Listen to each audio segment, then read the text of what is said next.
When you talk about the welterweight division in boxing, the super welterweights, there are a number of names that come to mind. And outside of the title holders, there are contenders who are strapping and ready to pounce on a world title. But one of the forgotten names who was prominent just years ago is Erickson Lubin. Lubin happens to be the type of contender that you have to be mindful of, because though he was thought to be an upstart coming along, he had a major setback when he challenged Jermell Charlo. But now, a more grizzled and experienced fighter, Lubin wants that title shot again. And Murtazaliev is within his sights. He has just made the #1 contender spot for Murtazaliev's title. Let's talk about Lubin and what could be on the horizon for him if he stays the course.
Erickson Lubin has returned, and after his May 10th win over Andriel Holmes Jr., he's looking finally to get that next title shot. Lubin has had some setbacks in his career and has admitted to being a fighter that may have gotten a little impressed with his own press clippings and got a little big-headed. A couple of losses to Sebastian Fandora and originally to Jermell Charlo in an embarrassing first-round blowout, it has brought him to a place of reconsideration. And when he took on Holmes Jr. on May 10th, he boxed patiently, and he basically wore Holmes down over a duration, stopping him in the 11th. The TKO was important because Lubin needs something like that to help him gain the consideration of the present title holder of the IBF, and that would be Murtazaliev, Bakram Murtazaliev, whom Lubin says he would love to have the opportunity. He thought that he would get an opportunity against Murtazaliev a little earlier when it was Tim Tszyu who had the IBF title and Lubin was chasing that opportunity, and he thought that he might have to fight Murtazaliev for the right for that title. And then Murtazaliev crushed Tim Tszyu. Well, now Lubin is like, next man up, I'll take Murtazaliev.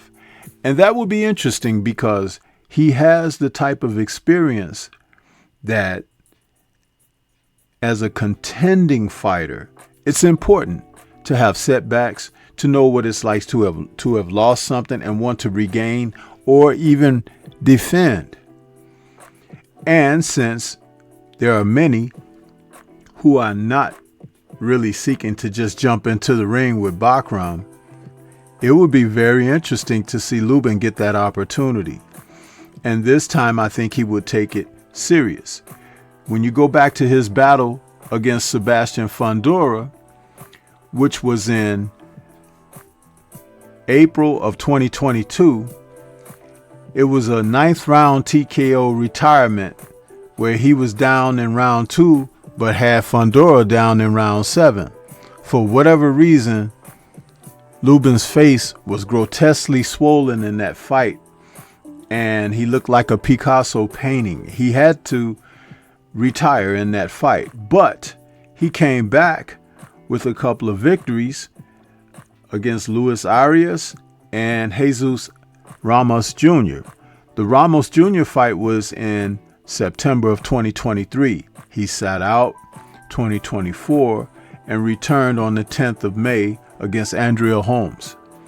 So you see, with that little bit of time away from the ring and how to reconsider the moves that he wants to make in his career, it was a great opportunity on Pro Box to defeat the likes of Holmes and to secure that TKO victory. So now Lubin stands as a man who the IBF have announced he being the #1 contender. Murtazaliev may face him very well next. Lubin brings his record of 27-2 with 19 KOs to the ring. He is one of the more formidable fighters out there. He's a southpaw. And like I said, with his experience now, he knows how to take these fights serious. He knows how to maintain his shape and conditioning, keeping his weight in check. He's become a man, let's just put it that way. And I love for someone to have an opportunity for redemption. And this would be a tremendous opportunity against a fighter that many are trying to say is a boogeyman of sorts. But Lubin doesn't necessarily buy into that, because it may just be Murtazaliev's time until he faces someone who wants to try to take it all away from him. And that's exactly the way Lubin feels about this situation. And I support that. But what do you think? This is Stormy B-Man. Shout out to the mighty LDBC and Liberated Perspective, a third eye view of the world. For more content such as this, please like, comment, subscribe, and share. Let me know your thoughts about Lubin, his chances against Murtazaliev, and if he can finally become a world champion or not.